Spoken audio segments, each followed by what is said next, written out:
बोले श्री लक्ष्मी नारायण भगवान की। श्रीमन नारायण लक्ष्मी नारायण, श्रीमन नारायण लक्ष्मी, श्रीमन नारायण नारायण नारायण, श्रीमन नारायण नारायण नारायण, श्रीमन नारायण जगोदारायण, श्रीमन नारायण जगोदारायण, लक्ष्मी नारायण नारायण नारायण, लक्ष्मी नारायण नारायण नारायण। आग लगी आकाश में बरसन लगे अंगार हो, आग लगी आकाश में बरसन लगे अंगार, संत नहीं होते जग में तो जल मरता संसार हो, संत नहीं होते जग में तो जल मरता संसार, श्रीमन नारायण नारायण नारायण, श्रीमन नारायण नारायण नारायण।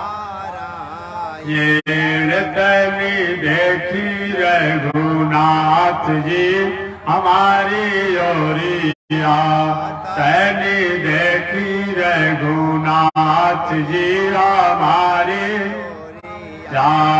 तनी ताकी रघुनाथ जी हमारी ओरिया, तनी ताकी रघुनाथ जी हमारी, बगसर में आके रहुआ तड़का के मरनी, बगसर में आके रहुआ तड़का के मरनी, गौतम नारी अहिल्या के तरनी, गौतम नारी अहिल्या के तरनी, तनि देखी रघुनाथ जी हमारी ओरिया, तनि देखी रघुनाथ जी हमारी ओरिया, तनि ताकी रघुनाथ जी हमारी ओरिया, तनि ताकी रघुनाथ जी हमारी ओरिया, श्रीमन नारायण नारायण नारायण, श्रीमन नारायण नारायण नारायण, लक्ष्मी नारायण नारायण नारायण, लक्ष्मी नारायण नारायण नारायण। बोलिए श्री लक्ष्मी नारायण भगवान की। अनंताचार्य कृपया वेदांत द्वय पारगम रामकृष्णांग सद्भक्त विश्वक्सेन मुनिं भजे। काषायं यज्ञ सूत्रं शुचिवपुषि तदा चौर्धपुण्ड्रं च भाले, यस्यास्ते दक्षहस्ते कलिकुमति गिरीन्द्रेन्द्र वज्रं त्रिदण्डं, संसाराग्नि प्रशान्ते भृत्यजलममलं दारुपात्रं पवित्रं, श्रीविश्वक्सेन सूरे पदकमलयुग श्रेयसे संश्रयामि। लक्ष्मीनाथ समारंभा नाथयामुनिमध्यमाम् अस्मदाचार्य पर्यन्ताम् वन्दे गुरु परम्पराम्। नारायणाय विद्महे वासुदेवाय धीमहि तन्नो विष्णु प्रचोदयात्। महालक्ष्म्यै च विद्महे विष्णु पत्न्यै च धीमहि तन्नो लक्ष्मी प्रचोदयात्। तन्नो लक्ष्मी प्रचोदयात्। परमाराध्य श्री लक्ष्मी नारायण भगवान प्रातः स्मरणीय पूज्य आचार्य श्री के जुगल चरणों में कोटिशः नमन। भगवत भागवत आचार्य कैंकर्य पारायण महानुभाव बक्सर की पावन भूमि से चलकर आए हुए श्री त्रिदंडी स्वामी समाधि स्थल मंदिर पीठाधीश्वर जगत गुरु रामानुजाचार्य स्वामी अयोध्यानाथ जी महाराज द्वारा आपने कथा श्रवण किया होगा। उनसे पहले काशी की पावन भूमि से चलकर आए हुए जगत गुरु रामानुजाचार्य श्री लक्ष्मी नरसिंह मंदिर ज्वराज स्वामी मुक्तिनाथ जी महाराज द्वारा आपने कथा श्रवण किया। चलिए इसी कड़ी में दो चार शब्दों को आज मैं निवेदन करूंगा और कल से विस्तार से कथा होगा। हमारे आपके मन में यह प्रश्न बना ही रहता, कथा है क्या चीज? कथा क्यों सुनी जाए? हम अपना खेती व्यापार नौकरी अध्ययन अध्यापन जो कुछ भी है उसको समेटते हुए हम कथा क्यों सुने?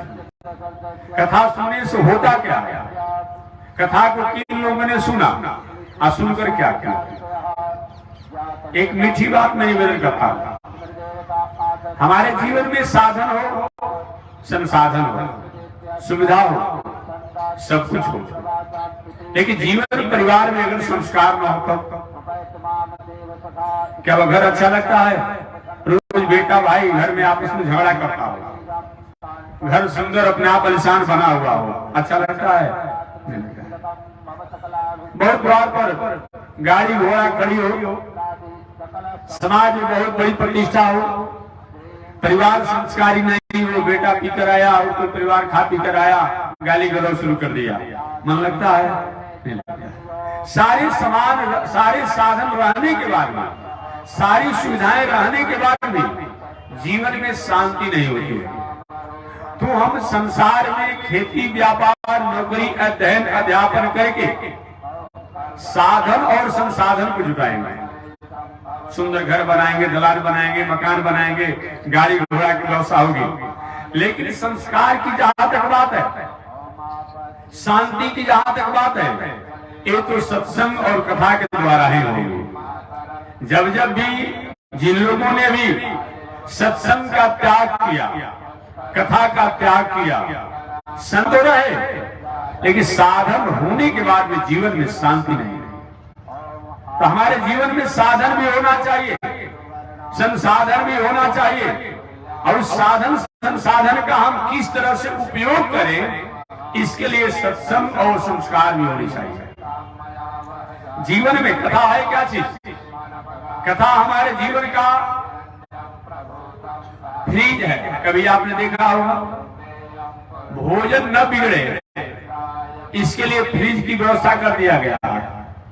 एक दिन कहीं भोजन को रख दिया जाता है तो 10 दिन 20 दिन भी अपने आप में भोजन सुरक्षित रह जाता है। कभी कभी हम लोग घूमते फिरते हैं, देखते हैं कश्मीर क्षेत्र में या पहाड़ी क्षेत्रों में, ठंडा क्षेत्रों में कोई वस्तु को अपने आप रख दिया गया, 10 दिन 15 दिन 20 दिन तक अपने आप में सुरक्षित रहता है। वस्तु हमारा खराब ना हो, भोजन हमारा खराब ना हो, इसके लिए तो फ्रिज की व्यवस्था कर दी गई है। बहुत बड़ा व्यापक रूप में अगर हमारे पास सामग्री हो, वो खराब ना हो, इसके लिए कोल्ड स्टोर में रख दिया जाता है। शरीर कहीं खराब ना हो, इसके लिए हम लोग अनेक प्रकार की व्यवस्थाएं करते हैं। कोई च्यवनप्राश खाता है, कोई कुछ करता है, कोई कुछ करता है, शरीर ठीक ठाक रहे अपने आप में। कहीं कपड़ा खराब ना हो, इसके लिए क्या करते हैं? कपड़ा खराब न, इसके लिए कपड़ा धोने वाला मशीन हो गया है। भोजन खराब न हो, भोजन को सुरक्षित करने वाला मशीन हो गया है।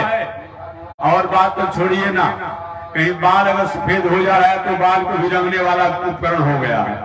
कहीं आंख खराब हो गया था, आंख को बनवाने की व्यवस्था हो गई है। कान से सुनाई नहीं पड़ता तो मशीन लगा लेते हैं।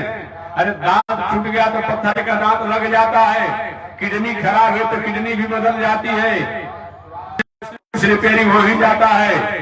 लेकिन हमारा दिल, दिमाग, मन, बुद्धि, चित्त, आहार, व्यवहार, इसमें किसी प्रकार के वायरस लग गए हैं, इन्फेक्शन हो गया है। इसके लिए आज तक किसी वैज्ञानिकों ने कुछ ऐसा उपकरण बनाया जो हमारा दिल, हमारा दिमाग, हमारा मन, हमारा बुद्धि, हमारा चित्त, हमारा आहार, हमारा व्यवहार, हमारा स्वभाव, हमारा संग कहीं बिगड़ चुका है, कहीं भटक चुका है।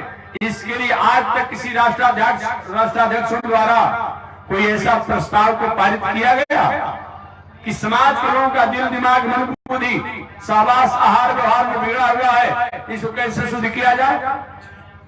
क्या मतलब है राष्ट्राध्यक्ष इसके? करेंगे भी नहीं। किसी वैज्ञानिकों ने इसके लिए रिसर्च किया?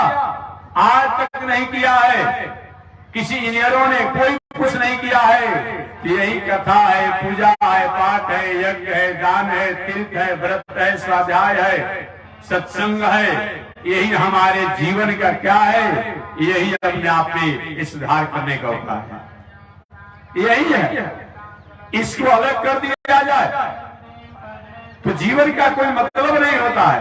हमेशा मैं कहता हूं, रोड एम्बुलेंस हो चुकी है, गाड़ी ऐसी है कि सारा रोड का अपने आप मटेरियल बनाकर रखा रहता है, और जहां रोड कहीं टूटा फूटा है, गिरा करके उसे बराबर कर दिया जाता है। स्वास्थ्य एम्बुलेंस हो चुका है, गांव गांव में गाड़ी घूम रही है, हर प्रकार का LIC भी हो चुका है।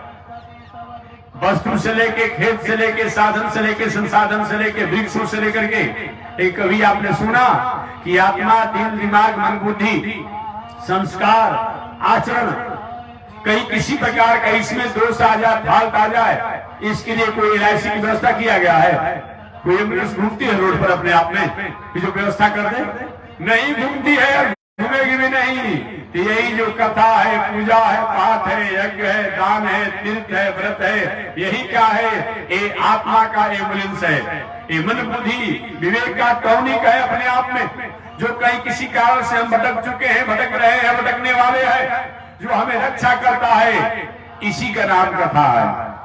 कथा को जब भी हमने अपने जीवन में त्याग किया, हमारे पास कुछ नहीं बचा।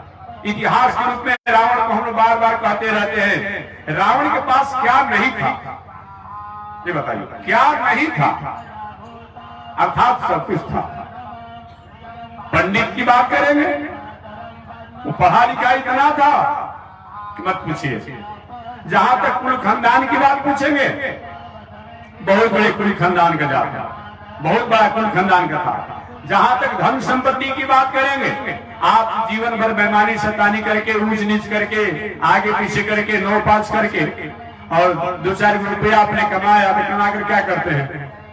1-2 बार सोना के सिकड़ी पहन लेंगे, हाथ में अपना कड़ा लगा लेंगे, दिखाएंगे कि हम भाई धनी मनी आदमी हैं। इसी के लिए ना, आज जो नया जो धनी होता है निर्दिना, वो क्या करेगा? कहीं जब चलेगा समाज में ना, तो सिकड़ी भीतर में तो बाहर थोड़ा सा निकाल देगा कि चाहे बटन खोल देगा, समझ लो कि भाई हम धनी मनी आदमी हैं। ये नहीं करेंगे आप। पूरे जीवन को 19 पास करने में, 9 पास करने में आपने लगा दिया, तो बस वो सिकड़ी पहन लिया, गाड़ी पर चढ़ गए, एक मकान बना लिया, हो गया। क्या आपके पास है भाई? कुछ है? लेकिन रावण के पास क्या नहीं था?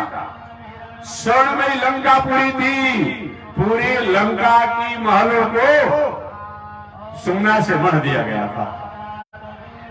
काहे का अहंकार करते हैं? आप बहुत बड़ा धनी आदमी है, क्या आपके पास है? एक गाड़ी कहीं खरीद लेते हैं तो रात में अहंकार नहीं लगा, हमारे सामने गांव में थोड़े कही है, और लोग मोटरसाइकिल से चलते हैं, हम 10 लाख की गाड़ी पे चलते हैं, 10 लाख के गाड़ी आपने खरीद लिया, अहंकार करते हैं। और जो ऐसी गाड़ी को बनाने वाला, हजारों गाड़ी जो कंपनी का मालिक है, वो कितना बड़ा आदमी है? काहे का अहंकार करते हैं? देखिए, कभी भी अपने जीवन में अगर आप सीख चाहते हो, उपदेश चाहते हो, तो आप क्या करें? अपने से बड़े लोगों पर जब नजर देखेंगे तो होगा कि मैं कुछ नहीं हूं। क्या देखेगा? जब कभी आपको उपदेश और संदेश प्राप्त करना हो, तो अपने से बड़े लोगों पर जब आप विचार करेंगे तो होगा कि न मैं विद्वान हूं, न बलवान हूं, न धनवान हूं, न पदवान हूं, न ऐश्वर्यवान हूं, न वैभववान हूं। और जब कभी अपने आप में हमारे लिए क्या परमात्मा ने किया, ये अगर विचार करना हो तो अपने से जब छोटे लोगों पर आप विचार करते हैं, ध्यान देंगे तो भगवान ने हमको बहुत कुछ दिया। हम और आप तो स्वस्थ है ना, कम से कम नमक रोटी खा रहे हैं ना, दाल रोटी खा रहे हैं ना, फिर भी कहते भगवान ने क्या हमारे साथ किया है। इतना दिन शंकर जी को जल चढ़ाया, काली जी को पूजा के नवरात्र किया, छठ को अपने आप व्रत किया, एक चाहते रह गए हमारे पास 4 व्हीलर गाड़ी तक नहीं हो पाया। आपका बाइसिकल है ना, मोटरसाइकिल है ना, कभी आप विचार करते हैं? आप चले जाइए पहाड़ किनारे, बेचारे पहाड़ किनारे रहने वाला लोग सुबह से चढ़ते चढ़ते पहाड़ पर शाम हो जाता है, सिर पर अपने आप में रस्सी बांधा रहता है, टोकरी पीछे लटकी रहती है, हम लोग कभी कभी देखते हैं। अब सुबह गया, शाम को लौट कर घर आया, क्या किया? एक बोझा लकड़ी को बीन करके लाया, उस लकड़ी से क्या किया? भोजन बनाया, भोजन बना, पुनः शाम को अपने आप चला गया। अब उसको उसी अधिक जीवन की दिनचर्या कुछ है ही नहीं। कम से कम परमात्मा ने आपको इतना कृपा किया है, एक बाइसिकल मोटरसाइकिल है। जब हम अपने से छोटे लोगों पर ध्यान करते हैं, विचार करते हैं, चिंतन करते हैं, तो हमारे जीवन में कितना भी धन जन पद प्रतिष्ठा मान सम्मान ऐश्वर्य कीर्ति आ जाती है, उसमें हम अहंकार नहीं करते हैं, उसका मिसयूज नहीं करते हैं, उसका दुरुपयोग नहीं करते हैं। जब हम अपने से बड़े लोगों पर जब विचार करते हैं तो विचार करने के बाद होता है कि हम तो कुछ नहीं है। इसलिए मानव जीवन में बताया गया है, हमारे नीतिकारों ने शास्त्रकारों ने कहा है, जो व्यक्ति अपने जीवन में प्रशस्त होना चाहता हो तो एक छोटे बालक से भी कभी कभी इसके साथ रहना चाहिए। छोटा बालक 1 वर्ष का 2 वर्ष का हो, उसके साथ ही बैठिए। बैठने से क्या होगा? छोटा बालक जो होता है 1 वर्ष का 2 वर्ष का, वो हमें उपदेश देता है, अपने पास बुलाइए, उसे गोद में बैठ जाएगा। बैठने के बाद तुरंत अपने आप को दूसरा बुलाया, वहां पे चला जाता है। उसमें ये नहीं है, अर्थात अपना पराया का भेद ही नहीं रहता है। कहीं डांट दीजिए रोने लगता है, प्रेम से बुलाइए पुनः आ जाता है। उसी प्रकार बताया गया है कि हम और आपको इस संसार में ये अगर हम मानते हैं कि कोई हमारा व्यक्ति हमारे साथ रहेगा, ऐसा मान करके कभी भी समाज का भलाई आप मत कीजिए कि हमको सहयोग करेंगे, ऐसा होगा। मान भाव जानते होंगे, बहुत ऐसा उदाहरण रोज देखने को मिल रहा है। कुछ दिन पहले हमको सुनाया लोगों ने, 2-3 दिन पहले की बात है, एक अखबार में आया था, और हम तो सुनते रहते, हम तो पढ़ते नहीं है, लेकिन लोग सुनाते हैं। अब समझिए, जिस माता पिता ने पुत्र को जन्म दिया, बड़ा किया, शिक्षित किया, और वही बेटा ने माता पिता दोनों को मार डाला। 1-2 दिन पहले अपना अखबार में समाचार आया था, अपने आप में बिहार के समाचार है। अब बताइए क्या कोई होता है भाई? ये दुनिया में कोई किसी का होता नहीं है। अगर हमारा स्वार्थ सिद्ध नहीं हो रहा है तो ना कोई किसी का होता नहीं है। इसलिए आप समाज में रहिए, दुनिया में रहिए, संसार में रहिए, कभी भी समाज, संसार और लोगों से रिवेट और रिटर्निंग की कामना मत कीजिए।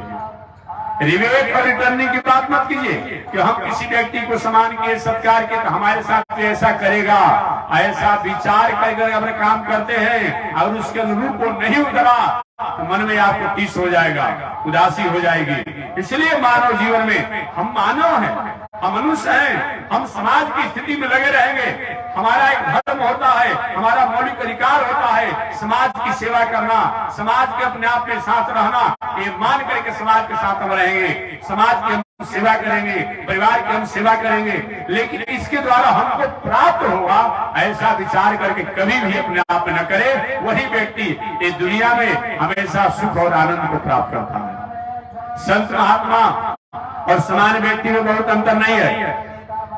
आप ही भोजन करते हैं, हम भी भोजन करते हैं, फलहार हो अनार जो कुछ भी हो। आप ही कपड़ा पहनते हैं, हम ही पहनते हैं। आप ही सोते हैं, हम ही सोते हैं। आप ही बोलते हैं, हम ही बोलते हैं। आप ही चलते हैं, हम ही चलते हैं। तो संत महात्मा और समान लोगों में बहुत अंतर नहीं है। संत महात्मा बस इतना ही होता है कि सब कुछ होने के बाद भी अपना नहीं मानता है। सब कुछ अपना होने के बाद भी अपना नहीं मानता है। और हम क्या करते हैं? अपना नहीं होने पर भी सबको अपना ही मान लेते हैं। अब रास्ते में किसी के साथ चाय पी ली आपने तो क्या करते हैं?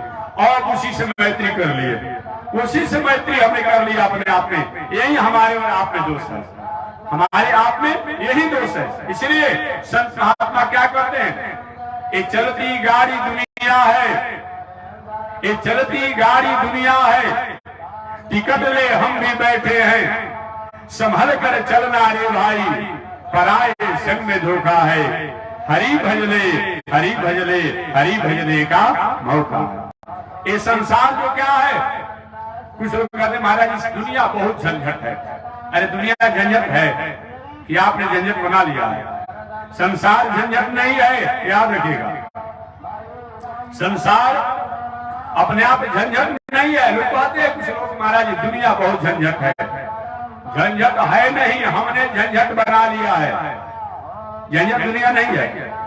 रेलवे स्टेशन पर आप चले जाइए, जब तक ट्रेन नहीं आई हो तब तक प्रतीक्षालय में बैठिए, रहिए, मित्रों से बोलिए, बैठिए, चाय का चुस्की लेते रहिए। ये भी ट्रेन आने का अपने आप सूचना हो, पहले सामान बांध छान कर तैयार हो जाइए और ट्रेन पर बैठ जाइए। अब आपने क्या किया, अब गए थे यात्रा करने के लिए, प्रतीक्षालय कितनी अच्छी व्यवस्था थी, अब आप सोचे चलो ट्रेन की क्या यात्रा करना है, घर से भी अच्छा है, यहाँ पर एसी लगा हुआ है, कूलर लगा हुआ है, सारी व्यवस्था, अटैच बाथरूम है, वही आप टिके रह गए। ट्रेन आकर चली गई, सिटी देते हुए चली गई, घोषणा हुआ आप नहीं चाहे, ये भी रात्रि का समय हुआ, अधिकारी आए, सर आप कहाँ जाना? अरे जाना तो था दिल्ली हमको, तब यहाँ क्यों? क्या ट्रेन नहीं आई? ट्रेन भी आई, क्या हमको पता नहीं चला? पता भी हमको चला, तो क्यों नहीं आप गए? क्योंकि हम सोचे कि दिल्ली क्या जाना है, ये बहुत घर से भी अच्छा सारी व्यवस्था है, तो हमने सोचा यही अपना आवास बना देंगे। क्या कर्मचारी कहेंगे? भले आदमी, जब तक से ट्रेन नहीं आई थी तभी तक प्रतीक्षालय में तुम्हारा अधिकार था, और ट्रेन के आने के बाद प्रतीक्षालय में तुम अपने अपने अधिकारी हो जाओ, दूसरे आदमी के बैठने की व्यवस्था है, तो प्रतीक्षालय को अपना घर बना लीजिए। ये तो दोस्त आपकी न है, वो प्रतीक्षालय प्रतीक्षालय है। जब तक से अपने आप में ट्रेन नहीं आई है, गाड़ी नहीं आई है, तब तक अपने आप उसमें बैठिए, उसी को अपना घर बना लेते हैं, आवास बना लेते हैं, ये तो दोस्त आपकी है। महाभारत में यक्ष ने प्रश्न किया था, महाभारत में यक्ष ने धर्मराज युधिष्ठिर से प्रश्न किया था। एक घटना उस समय की है जिसमें पांडव लोग वनवास में थे, वनवास में थे।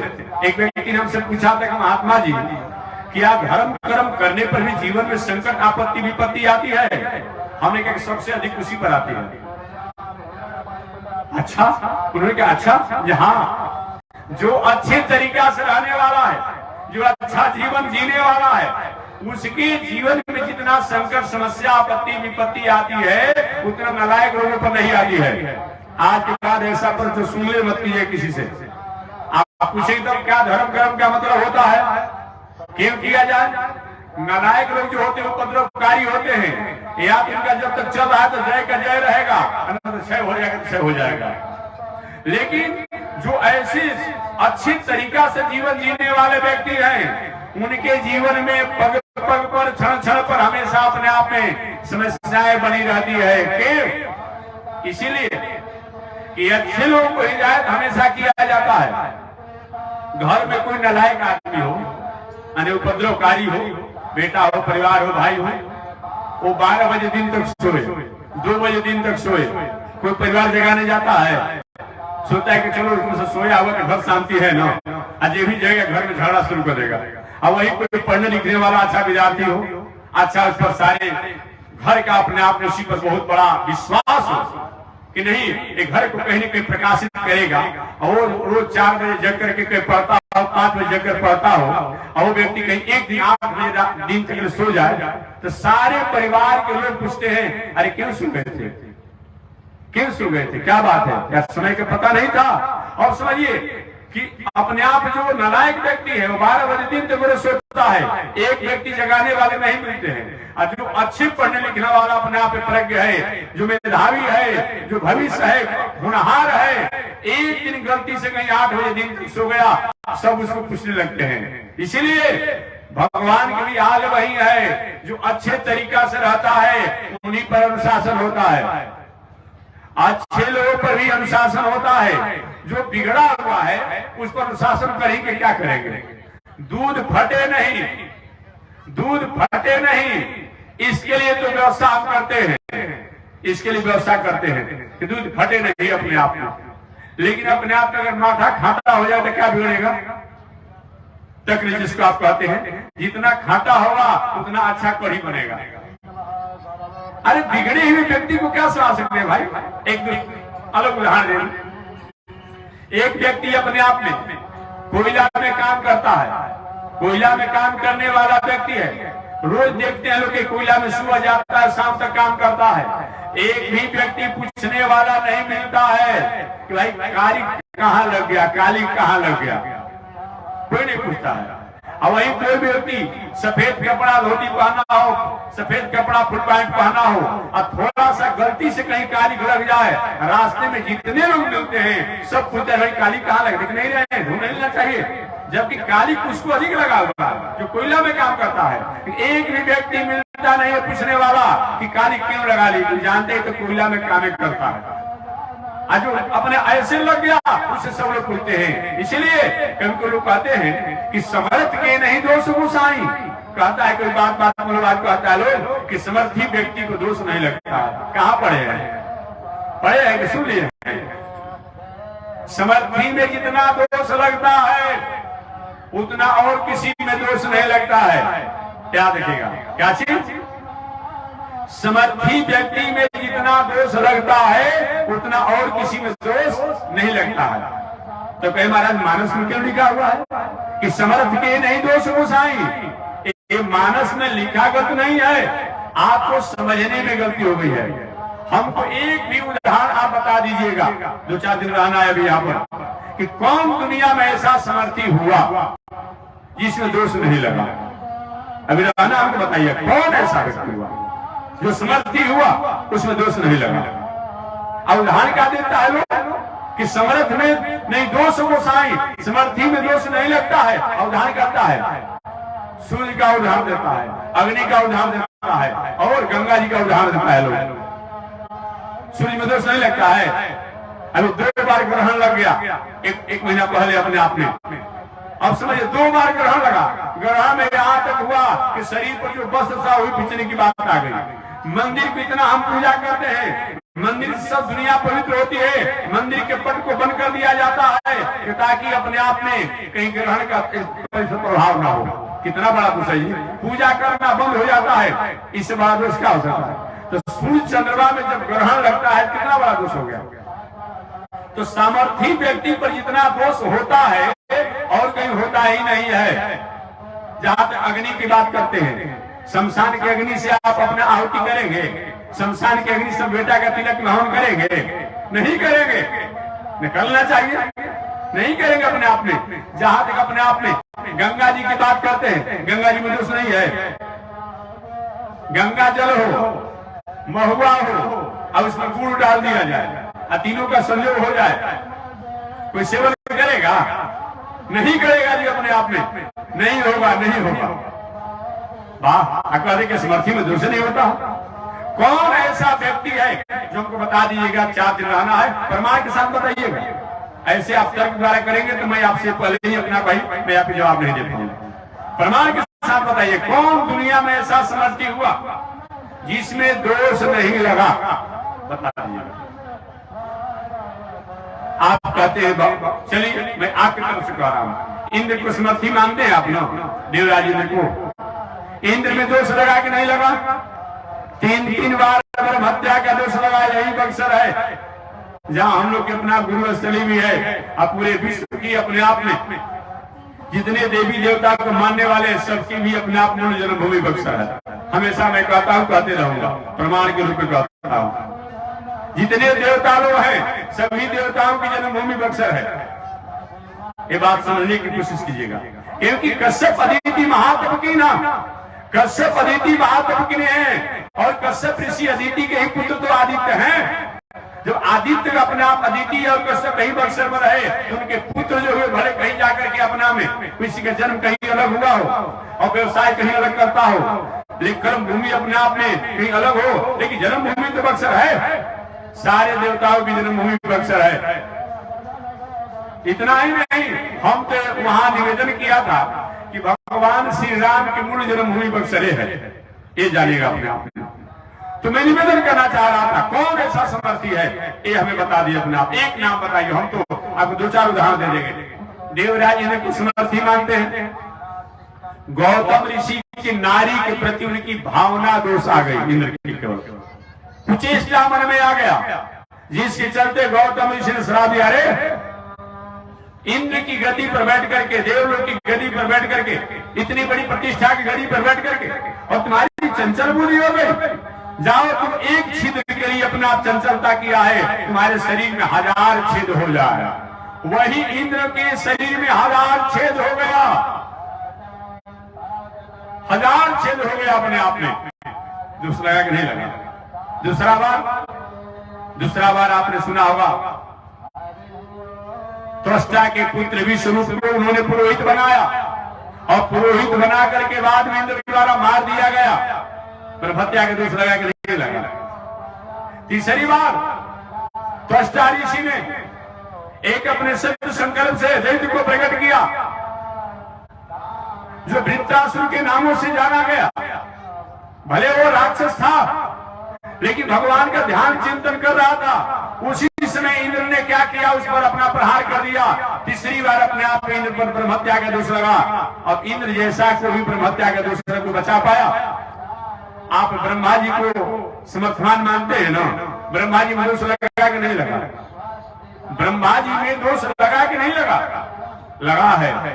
ये आप जाते हैं बद्री नारायण में, और जाकर के ब्रह्म कपाल पर जो आप पिंडदान करते हैं, वो क्या है? वो क्या है अपने आप में? ये शंकर जी ब्रह्मा का कपाल है। ये आपको जानना चाहिए कि पहले ब्रह्मा जी को 5 सिर था। क्या था? पहले ब्रह्मा जी को 5 सिर था। एक बार ब्रह्मा जी अपने ब्रह्मलोक से काशी में आ रहे थे, भूत भावन शंकर जी की अभिवादन करने के लिए, अभिनंदन करने के लिए, मंगल करने के लिए, मंगलानुशासन करने के लिए आ रहे थे। मार्ग में ब्रह्मा जी ने अपने 4 मुखों से 4 वेदों का उच्चारण शुरू कर दिया, और एक मुख जो था उसे उन्होंने क्या किया, रास्ता में एक गधा जो था, उस गधे की आवाज में भी आवाज बोलने लगे। भूत भावन शंकर के सामने 4 वेदों से 4 वेदों का उच्चारण 4 मुख से कर रहे थे ब्रह्मा जी, और एक मुख से गधे को उनकी आवाज आ रही थी, नकल कर लिए थे। भूत भावन शंकर जी कहे, बाबा आप पितामह कहे जाते हैं, इस आवाज को बंद करिए ना। अजय भी शंकर जी ने क्या कि उस आवाज को बंद करने के लिए मुंह पर हाथ रखे, और ब्रह्मा जी का कपाल जो है, सिर जो है, इस शंकर जी के हाथ में सट गया। वो ब्रह्म कपाल सट गया, और शंकर जी दुनिया में घूमते रहे ब्रह्म कपाल के दोष की मुक्ति के लिए, कहीं मुक्ति नहीं मिली। यही जब बक्सर में आए, तो बक्सर में अपने आप आने के बाद एक ज्ञान प्राप्त हुआ कि आप चले जाइए बद्रिकाश्रम में, और वहीं पर अलकनंदा में स्नान करेंगे तो ब्रह्म कपाल के दोषों से मुक्ति होगी। वही शंकर जी बद्रिकाश्रम में स्नान किए, तो वही ब्रह्मा का कपाल जो है उनका पीछा छोड़ा, इसीलिए वहां जाकर ब्रह्म कपाल पर आज भी लोग पिंडदान करते हैं। शंकर जी को दोष लग गया, ब्रह्मा जी को दोष लगा। अपनी पुत्री के प्रति थोड़ी सी चेष्टा किया, भावना किया। विस्तार से आप महाभारत और भागवत पढ़ते होंगे। मन में भावना केवल हो गया कि सरस्वती को मैं सृष्टि के विस्तार में एक आधार बना, जो पुत्री है सरस्वती, उसको ब्रह्मा जी ने प्रकट किया था। ब्रह्म हत्या का दोष लग गया, और बहुत दिनों तक अफसोस करते रहे, और बाद में चल करके वही ब्रह्मा जी ने अपने शरीर को मनुष्य रूपा के रूप में स्थापित किया। ब्रह्मा जी में दोष लगा, शंकर जी में दोष लगा, अरे विष्णु में दोष नहीं लगा। ये माताएं कुछ दिन पहले को पर्व की होगी, कौन? तुलसी विवाह करती है। ये तुलसी विवाह क्या है? तुलसी विवाह में होता क्या है? ये विष्णु देवताओं की मंगल करने के लिए एक बहुत बड़ा प्रभावशाली राक्षस था, इस राक्षस का नाम था जलंधर, उसकी पत्नी का नाम था वृंदा। वृंदा बहुत बड़ा पति परायणा थी और वृंदा के पति परायणा कारण जलंधर राक्षस होने के बाद भी उसका देवता लोग कुछ बिगाड़ नहीं पाते। एक बार देवताओं ने भगवान विष्णु के पास गया, प्रभु कृपा कर दीजिए अन्यथा मारे जाएंगे। भगवान ने कहा देखो भाई, वृंदापति बता है, उसको मैं अपने आप कुछ कर नहीं सकता हूं। अंत में देवताओं की आज्ञा पर भगवान विष्णु ने क्या किया, स्वयं जलंधर राक्षस का वेश बना करके और वृंदा की मर्यादा को भंग करना चाहा।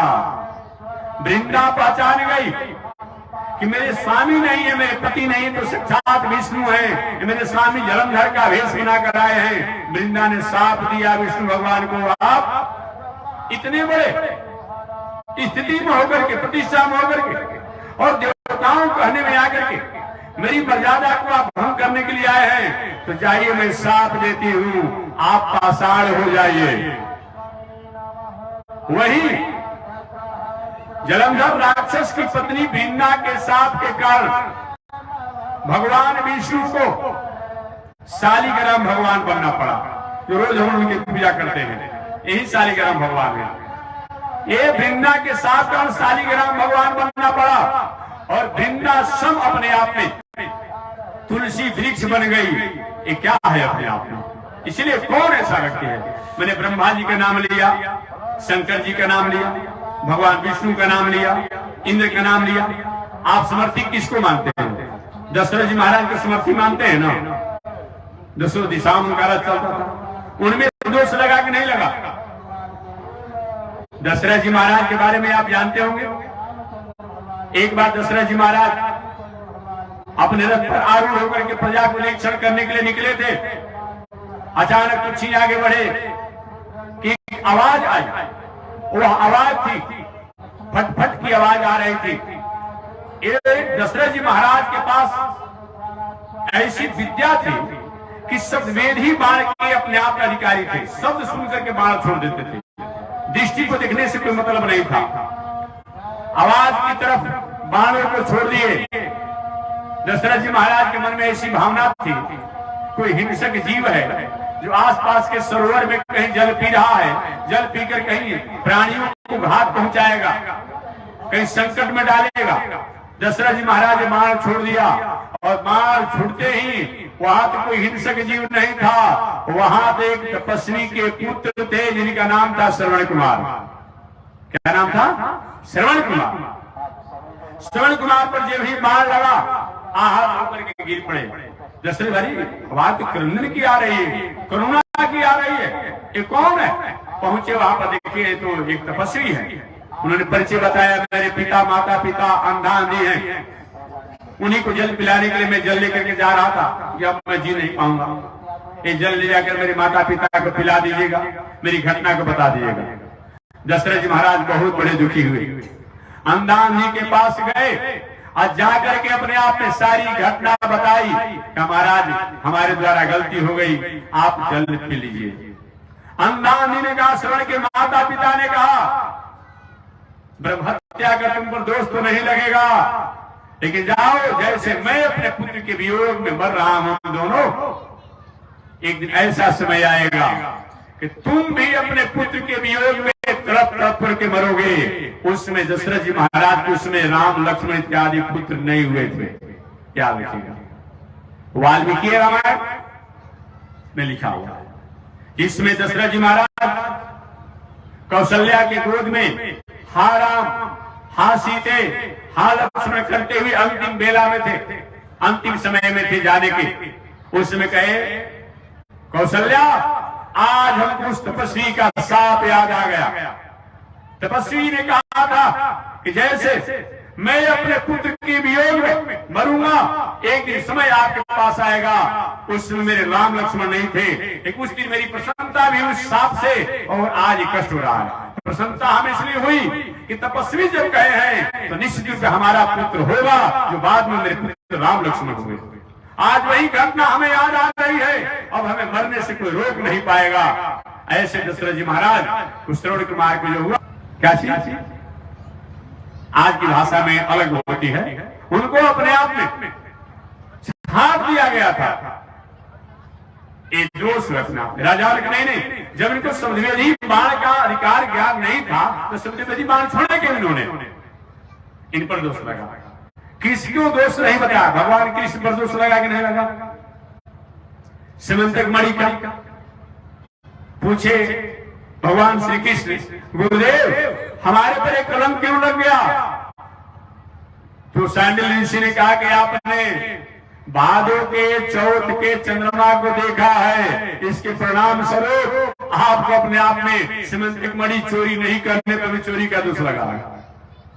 राम पर दोष लगा? आप नहीं जानते हैं जिस समय भगवान श्री राम दुराधर्ष रावण का वध करके आए और वध करके आए तो ब्राह्मण देवता लोग जो होते हैं, विद्वान लोग बहुत बड़े विचित्र खुपड़ाक होते हैं। पंडित ब्राह्मण जो होते हैं बहुत विचित्र खुपड़ाक होते हैं, न आगे चलने देंगे, न पीछे चलने देंगे, न ऊपर चलने देंगे, न नीचे चलने देंगे। विचित्र खुपड़ाक होते हैं अपने आप में। सारे ब्राह्मणों ने प्रार्थना करके आप कृपा कीजिए। इन ऋषियों के ब्राह्मणों के कहने से भगवान श्री राम ने दुराधर्ष रावण और रावण के समर्थक जो लोग थे सबको दमन किया, अनुशासन किया।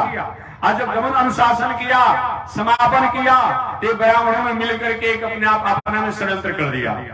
कुछ भी हो, राम भले भगवान कहे जाते हो, दशरथ महाराज के पुत्र हो, लेकिन रावण कुछ भी था तो ब्राह्मण था ना, उसको हत्या कर दिए। इन पर ब्रह्म हत्या का दोष रहेगा, इनको छाप दिया जाए, छाप दिया जाए। लोकापवाद फैला दिया लोगों ने, और लोकापवाद जब फैला दिया, भगवान श्री राम के आप ही लोग कहने से मैंने ऐसा काम किया और आज हमको आप इस तरह करेंगे, तो बताया जाए मैं क्या करूं? लोगों ने कहा कि एक जग करिए, आज जग में सभी को बुलाइए, दान दक्षिणा दिया जाएगा, सब कुछ होगा, तब हो सकता है प्रायश्चित दूर हो। ठीक है, चलिए जग हो जाओ। जग का आयोजन किया गया, और जग का आयोजन किया गया तो आधे ब्राह्मण के कुछ भी हो, लेकिन हम लोग के जग में जाएंगे, ना भोजन करेंगे, ना दक्षिणा लेंगे। आधा ब्राह्मण अलग हो गए, बाकी बच गए आधे लोग। आधे लोग कहे तो हम जाएंगे तो जरूर, जग का भोजन भी करेंगे, लेकिन दक्षिणा नहीं लेंगे। आधे तो पहले उधर हट गए विरोधी रूप में होकर के, और आधा जो थे उसमें क्या हुआ, दो भाग हुआ। उसमें से 3 और 13 इन लोगों ने कहा कि देखिए भाई हम तो अपने आप में जाएंगे, तो आधे लोगों ने अपने आप उस तरह हट गया, आधे लोग आए लेकिन वो भी जग के प्रसाद लेकर के चले गए, हम दक्षिणा नहीं लेंगे अपने आप में, हम इस नहीं करेंगे। बाकी बचे 3 और 13। 3 और 13 में हुआ 13 कहे कि जब वो लोग नहीं लिए तो हम कहां दक्षिणा लेंगे, हम प्रायश्चित करेंगे, हम प्रायश्चित करेंगे, नहीं लेंगे। तो 13 लोग वैसे हट गए। जात पात कुल खानदान में 3-13 में कोई छोट नहीं है, याद रखिएगा।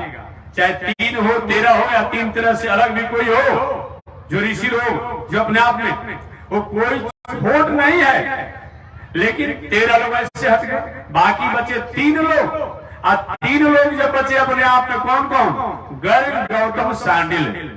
ये तीनों लोग जब बचे, भगवान श्री राम अंत में 4 गो गायों को दान दिए सोना का, और 4 गो सोना के गायों को दान दिए। तो ऋषियों ने विचार किया, उसमें तीनों ऋषि गर्ग, गौतम, शांडिल्य, कि एक गाय को तो सीधा सीधा ले लिया जाएगा, एक गाय जो उसको 3 भाग में कर दिया जाएगा। गौतम ऋषि ने कहा कि चाहे गाय भले ही सोना के क्यों न हो, गाय तो गाय है। आप गौतम और नहीं, गर्ग और शांडिल्य, आप दोनों लोग 2-2 गाय ले लीजिए, और एक गाय जो अपने, और मैं गाय नहीं लूंगा। अब क्या हुआ, विरोध शुरू हो गया, और विरोध जब शुरू हो गया कि वाह बड़े बनते हैं, और ये दोनों 2-2 गाय तो ले लिए। बाद में गौतम ऋषि पर अपने आप क्या किया, माया के एक गाय बन गए ऋषि, एक माया की गाय के मालिक बन गए गर्ग और शांडिल्य। और वही गौतम ऋषि जहां तपस्या करे थे, वो माया के गाय गई, उनकी तुलसी की विरवा को खाने लगी।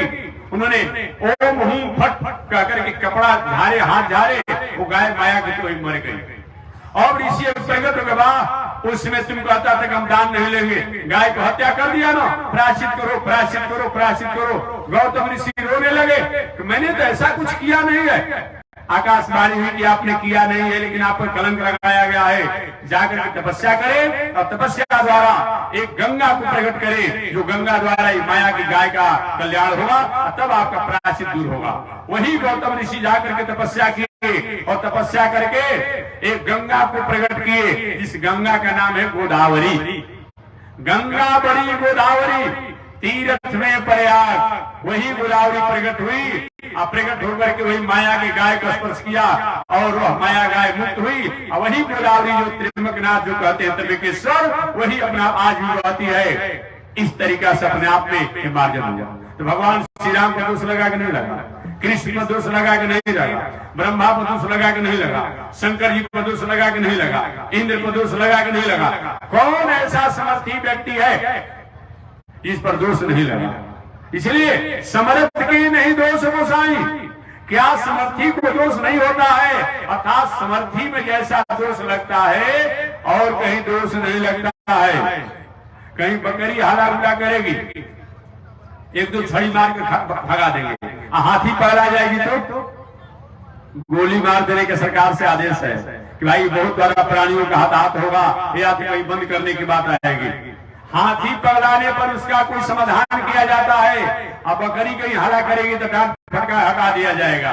तो जो जितना समर्थवान है उसके द्वारा थोड़ी सी भी त्रुटि होती है, वो हमेशा हमेशा के लिए अपने आप क्या है, वो अपना बहुत बड़ा होता है। इसलिए इस चौपाई को पढ़कर ऐसा मत कहिए कि समर्थी में कोई दोष नहीं होता है। समर्थी में जितना दोष होता है, जैसा दोष होता है, और किसी में होता ही नहीं है। ऐसा विचार करते हुए समर्थी व्यक्ति को और अपने आप में रहना चाहिए।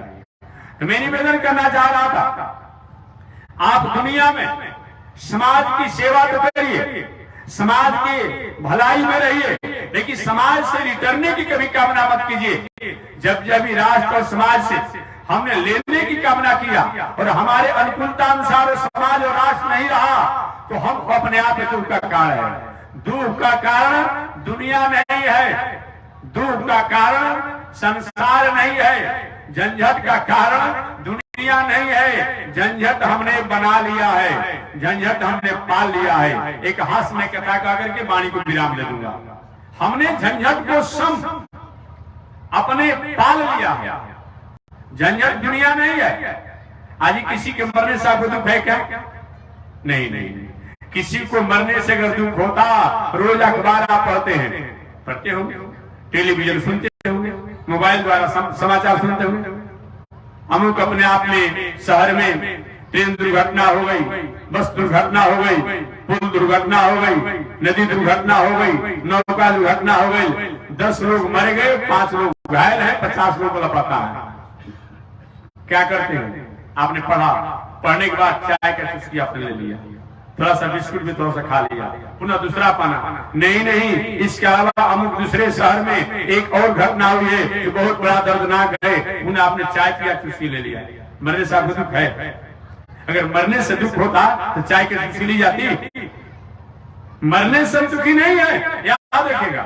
दुनिया को हमने झंझट बना लिया है, पाल लिया है, दुनिया झंझट नहीं है। अब वही समाचार पढ़ते पढ़ते तीसरे पन्ना में आपने पढ़ा कि नहीं, तीसरा शहर जो है वो हमारे गांव से, हम जहाँ रहते हैं उससे नजदीक है, वहां भी एक घटना हुई और उस घटना में नाम में लिखा हुआ था। नाम जब पढ़ने लगे तो नाम हुआ वो तो हमारे बहुत बड़े नजदीकी संबंधी है, हित नाता रखते हैं। अब चाय अच्छा लगेगा, बिस्कुट अच्छा लगेगा, छोड़ करके तत्काल जाते हैं वहां पर अपने आप में। दुनिया की मृत्यु से दुख नहीं है, हमारा जिससे संबंध है उसके कारण हमें दुख है। बाकी रोज अपने आप अक्सर वो लोग जलते रहते हैं, मरते रहते हैं, कहाँ को रोता है जी? को रोता है? आज तो बहुत कुछ बिगड़ गया है। पहले के जमाने में लोग अपने आप जब आते थे बक्सर, हम लोग भी बक्सर आते ही हैं, तो कभी के देखने का मौका मिलता है। देखिए एक बात और मैं आपसे निवेदन करूंगा, तीर्थ यात्रा कम भी हो कोई बात नहीं, तीर्थ यात्रा कम हो कोई बात नहीं, लेकिन 100 यात्रा जरूर कीजिए। कोई आपके संबंधी हित नाता हो, 2-4-10 टेक आगे चलिए, उससे कहीं न कहीं आपके दिल में, दिमाग में, मन में, बुद्धि में ज्ञान प्राप्त होगा कि दुनिया कुछ है नहीं। दुनिया कुछ नहीं है, दुनिया की वस्तु व्यवस्था कुछ नहीं है, ऐसा हमारे में ज्ञान होगा। अगर ऐसी दुनिया होती तो फिर अकेले क्यों कोई जाता, ये बताया गया। इसलिए मृत्यु जो है दुख का कारण नहीं है। मृत्यु दुख का कारण होता तो रोज लोग मरते हैं, सबके लिए हम रोते, कहाँ क्यों होता है? घर द्वार का सुख का कारण है। रास्ते में जा रहे हैं, अच्छा घर द्वार आप देख रहे हैं, थोड़ी सी प्रसन्नता आपको होती है? नहीं, इसलिए होती कि हमारा नहीं है, हमारा नहीं है। इसलिए अपने आप में, इसलिए दुनिया वस्तु व्यवस्था व्यवहार जो है न दुख का कारण है न सुख का कारण है। हमने तो अपने को झंझट पाल लिया है, मान लिया है, और झंझट को सब हमने पाला है, माना है, तो हम क्या करेंगे? इस तरह का अपने आप बताया गया है। ऐसा विचार करते हुए हास्य में कथा कह करके वाणी को विराम दे दूंगा। एक बार छोड़ दी, प्रशासन विभाग को छोड़ दीजिए, बाकी और लोग बैठा दीजिए। जो प्रशासन विभाग उनको छोड़ दिए, उनकी ड्यूटी है, लेकिन और लोग को बैठा दीजिए। प्रशासन विभाग को छोड़ दीजिए, उनकी अपनी ड्यूटी है। तो मैं निवेदन करना चाहता हूं कि हमने अपने आप को पाल लिया है। तो ये जानिएगा, सही में दुनिया झंझट नहीं है। हमें तो देते हैं हम लोग कि भाई बहुत बड़ा दुनिया में झंझट है, झंझट नहीं है। ये दुनिया में काम होगा। एक हास्यमय पौराणिक कथा कहकर वाणी को विराम दे दूंगा। एक बहुत बड़े चौधरी साहब थे, हरियाणा क्षेत्र के रहने वाले थे। चौधरी साहब बहुत अच्छे उधर होते हैं, अपना प्रतिष्ठित होते हैं। चौधरी साहब बहुत बड़े आदमी प्रतिष्ठित थे। बहुत से पास भैंस भी थी, और भैंसों में सबसे अच्छा अपने आप होता मथुरही भैंस कहते हैं। आपने उसके गोला सिंह होता, सुंदर लगती है, बहुत उसे शौकीन थे। चौधरी साहब के पास एक वैसी भैंस थी, इसका सिंह की गुलाई बहुत सुंदर था। चौधरी साहब अपने आप सेवा तो नौकर चाकर करते रहते। जब जाते भैंस के पास उसको सहलाते और कहते, इसकी भैंस की सिंह की गोलाई जो है मेरे सिर की गोलाई के बराबर हो। एक कैसे इसको अपने आप समझा जाएगा, कैसे नापा जाएगा। और रोज क्या कर चौधरी साहब जब भैंस अपना पगड़ी करती, जाकर उसके सिंह में अपना सिर लगाने लगते कि नाप ले थोड़ा सा। ऐसा कभी मौका नहीं मिलता। इस तरीका से बैठी रहती तब, खड़ी रहती तब, यही काम करते अपने आप में। संयोग से एक दिन भैंस बैठी हुई थी, पाग कर रही थी। चौधरी साहब को एक अच्छा मौका मिला हुआ। अब क्या कि अपने सिर को यही भैंस के सिंह में लगाना चाहे, अचानक भैंस खड़ी हो गई। खड़ी हो गई तो उनका सिर सिंह में फंस गया और भैंस अपना भड़कने लगी, तोड़कर रस्सी भागने लगी। अब चौधरी साहब का सिर फंसा हुआ, हाथ ऐसे फैला हुआ है, पैर फैला हुआ है, और गली में दौड़ रही है भैंस अपने आप में। अब जो भी देख रही, ये चौधरी साहब अपने आप में भैंस अपने आप में सिंह का सिर फंस गया है। भैया अपने आप पूरी गांव की परिक्रमा करा दिया, अपने घुमा दिया। इसी तरह से अपने आप पड़े हुए हैं। अंत में किस तरह गांव के लोगों ने रस्सी उसी से किसी तरह से घेर बांध करके भैंस को पकड़ा, और पकड़ करके बड़े जोर से झटका से क्या किया, चौधरी साहब के पैरों को खींचा, बाहर आया। तब होश में होश आया। आने के बाद उनकी जो देवी जी की पत्नी थी, बुद्धि मारी गई आपकी। भला ऐसा कोई करता है? ऐसा कोई करता है जो आप कर रहे हैं? ऐसा भला किया जाता है? चौधरी साहब सुनो, बुद्धि नहीं मारी गई, बुद्धि नहीं मारी गई। उस भैंस के सिंह में अपने सिर की गोलाई को नापने के लिए मैंने 6 महीना प्रयास किया था। 6 महीना प्रयास किया, और तब आज ऐसा हुआ है, बुद्धि नहीं मारी गई। ठीक वही हाल है दुनिया में हम लोग की। हम लोगों ने झंझट पाल लिया है। झंझट है नहीं दुनिया, याद रखिएगा। ये दुनिया झंझट नहीं है, जहां अपने आप में बेटा हमारा है, पत्नी हमारी है, भाई हमारा है, अमुक हमारा है, ठीक है। हम अपनी मौलिक अधिकार मान करके, अपना कर्तव्य मान करके, अपना कर्म मान करके हम तो परिवार को अपने आप में सेवा करें, लेकिन परिवार हमारा भी सेवा करेगा, पुत्र हमारा भी सेवा करेगा। ऐसा अगर मान कर करते हैं, यही संसार में हमने झंझट को पाला है। यही संसार में हमने झंझट पाला अपने आप में। ये मान करके मत कीजिए कि हमारा भी करेगा, ऐसा मत कीजिए। कोई नहीं करेगा अपने आप में। अब उसका अनुरूप अगर नहीं हुआ तो तब क्या करेंगे अपने आप में? यही हमने झंझट पाला है, जो मान लिया है कि हमारे हैं। कभी आपने देखा है बैंक के मैनेजर साहब को, आपने देखा होगा, आपका जीवन उसी तरह से होना चाहिए। दो उदाहरण देकर वाणी को विराम दे दूंगा। आप कभी जो लोग जहाज की यात्रा किए होंगे जानते होंगे, जहाज की यात्रा करने वाले लोग जहाज की यात्रा जो करते हैं, जब भी जहाज में प्रवेश करते हैं तो क्या होता है, वहां होती है उनको क्या कहा जाता है, मैं भूल गया। हाँ, और कोई भाषा का मैं भूल रहे हैं अपने आप में। एयर होस्टेस तो कहा ही जाता अपने आप में उनको। तो एयर होस्टेस जो होती है या एयर होस्टेस अपने आप जो उसमें होते हैं, स्त्रियां भी अपने बालिका भी होती है, बालक भी होते हैं। अब समझिए, कोई अपने आप जाता है, अपने आप में प्रणाम करती है, सूर्य झुकाती है और मुस्कुराते हैं, भाषा में बात बोलेंगे, अपने आप बोलेंगे नहीं, मुस्कुराएंगे। और कोई व्यक्ति उसकी मुस्कुराहट हुआ प्रणाम को और उसे मैत्री कर ले, ये भी आप प्रवेश करते हैं तब भी, आज ये भी अपने आप में जब बाहर निकल तभी प्रणाम करके अपना मुस्कुराती है। एक क्या है, ये आपको नहीं कर रही है, उसका वो ड्यूटी है। जिस कंपनी ने उसको वहां पर अपने आप नौकरी दिया है, उसने उसको ड्यूटी दिया है कि ऐसे ही आपको करना होगा यात्रियों के साथ, अब उसी से आप मैत्री कर लीजिए, अब उसी को अपना मान लीजिए, तो हटने के बाद आपका सब व्यवहार करेगी। ठीक यही हाल है बैंक के मैनेजर साहब का, आपने देखा होगा, करोड़ों करोड़ों रुपया जो है अपने आप में आता है और मैनेजर साहब जमा कर लेते हैं, और करोड़ों करोड़ रुपया क्या करते हैं, लोगों को दे देते हैं। और मैनेजर साहब क्या करें, देना लेना है तो काम ठीक है। और मैनेजर साहब के बैंक से 1 करोड़ रुपया निकल भी जाता है, दुख नहीं होती है। और कहीं करोड़ रुपया आकर के जमा हो जाता है, बहुत बड़ा हर्ष नहीं होता है। लेकिन वही मैनेजर साहब वो रुपया निकाल करके अपना घर कहीं बनाने लगे तब, अब बेटा बेटी का विवाह करें तब हथकड़ी लगा करके और जेल में जाना पड़ेगा। वो रुपया है लेकिन आपके लिए नहीं है, देने लेने के लिए है। ठीक उसी प्रकार से संसार में रहिए, संसार की वस्तु व्यवस्था व्यवहार में रहिए, लेकिन ये मत मानिए कि हमारे हैं और हमारे काम आएंगे। ऐसा विचार करते हुए और हम संसार में रहते हैं तो संसार झंझट का कारण नहीं है।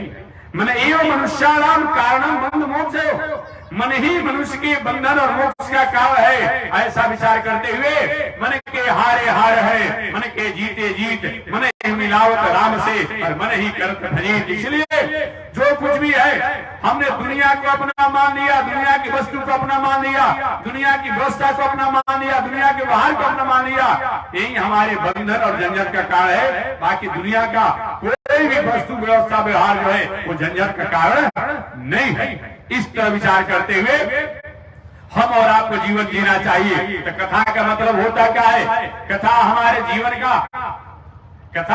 जीवन का एक ऐसा फ्रिज है, कथा हमारे जीवन का वो एक अपने आप में आत्मा का एम्बुलेंस है, आत्मा का एम्बुलेंस है, मन का एम्बुलेंस है, दिल दिमाग बुद्धि का एम्बुलेंस है। जो दिल में, दिमाग में, मन में, बुद्धि में, चित्त में, आहार में, व्यवहार में, स्वभाव में, संगत में किसी प्रकार की जो त्रुटियां जो है अपने आप में, विकृतियां जो है, उसको हमेशा हमेशा के लिए दूर कर दे और प्रशस्त मार्गों पर चलने के लिए जो प्रेरणा दे, उसी का नाम कथा है।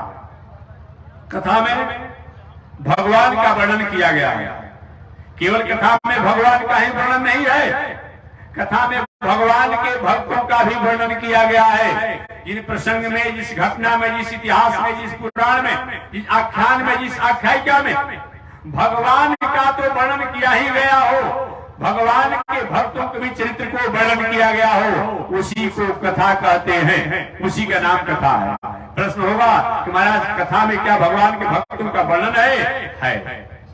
वही भक्तों में तो नारद जी का नाम आता है, वही भक्तों में तो व्यास जी का नाम आता है, वही भक्तों में तो प्रहलाद जी का नाम आता है, वही भक्तों में तो ध्रुव जी का नाम आता है। तो शिष्य चर्चा कल मैं करूंगा कि भागवत में, कथा में भक्तों को किस तरह से वर्णन किया गया है, वो भक्त कौन कौन है, और भक्तों ने किस तरह से अपने आप में उस कथा के द्वारा परमात्मा को स्वीकार किया, परमात्मा को प्रसन्न किया, और समाज उस भक्तों द्वारा किस तरह से अपना मंगल को प्राप्त किया। शेष चर्चा अगले दिन। आज इसी के साथ मैं वाणी को विराम दे रहा हूं कि कथा केवल भगवान की चर्चा नहीं, भगवान के साथ साथ भक्तों का जिसमें चर्चा किया गया हो, जिसका लेखनी किया गया हो, जिनको अपने आप में लिपिबद्ध किया गया हो, कहा गया हो, अभिव्यक्त किया गया हो, उसी का नाम कथा है। तो शेष चर्चा अगले दिन।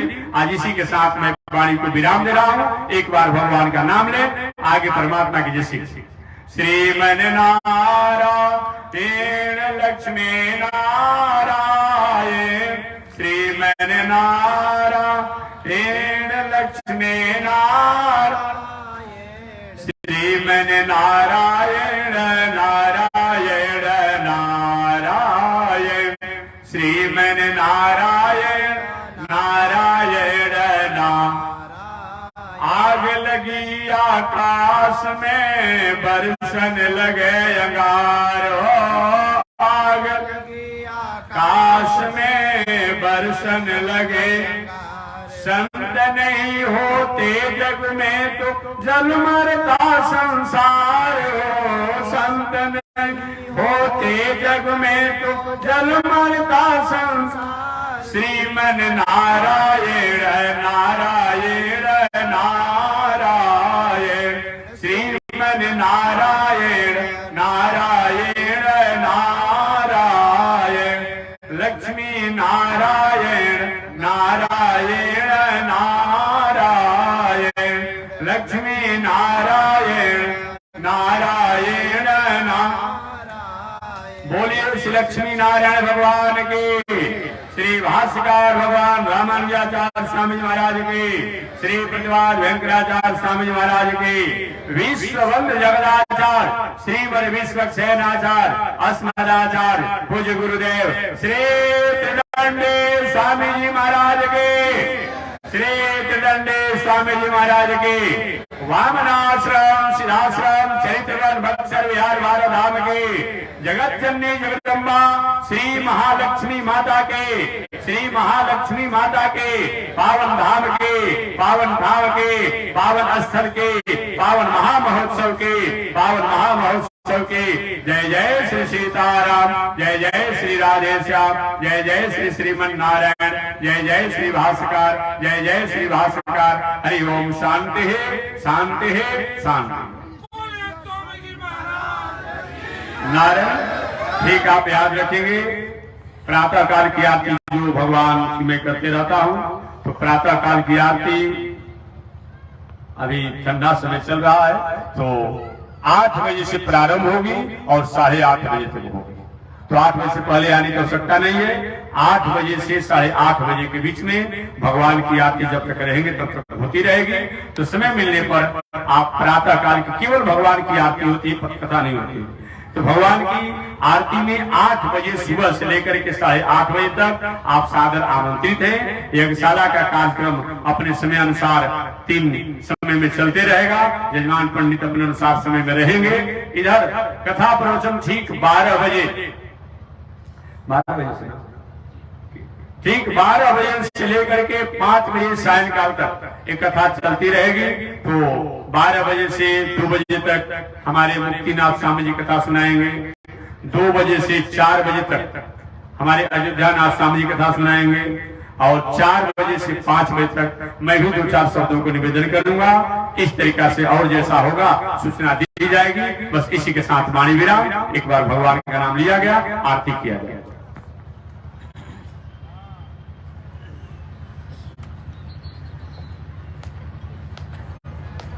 ओम चंद्रमा मनसो जात चक्षो सूर्यो जायत श्रोत्राद्वायुषप्राण समुखादिनिरजायत श्रीसुते लक्ष्मी सवदन्यावहोरात्रे पार्श्वे नक्षत्राणि रूपमस्मिन् व्यातम् ईशरिघाणामो मयि घाण सर्वलोकं मयि घाण काषायं यज्ञसूत्र शुचिवपुषि तथा चौर्वपुण्ड्रं च भारे यस्यास्ते रक्षस्ते कलिकुमति गिरीन्द्रेन्द्रवज्रं त्रिदण्डं संसाराग्नि प्रशान्त्यै पृतजलममलं दारुपात्रं पवित्रं श्रीविश्वक्सेन सूरे पदकमलयुग श्रेयसे संश्रयामि अमर्याद सूत्र चलमति रसोया प्रसव कृतघ्नो दुरमाने स्मर परवसो वंचन पर निशंसा पापेश कथमामितो दुर्गजलदे कृपारादोत्रेण तव परिचरेयं शरणयो। श्री लक्ष्मी नारायण भगवान की, श्री भास्कर भगवान रामानुजाचार्य स्वामी जी महाराज की, विश्वबंधु जगदाचार्य श्री त्रिदंडी स्वामी जी महाराज की। हरि ओम। शांति है, शांति है, शांति।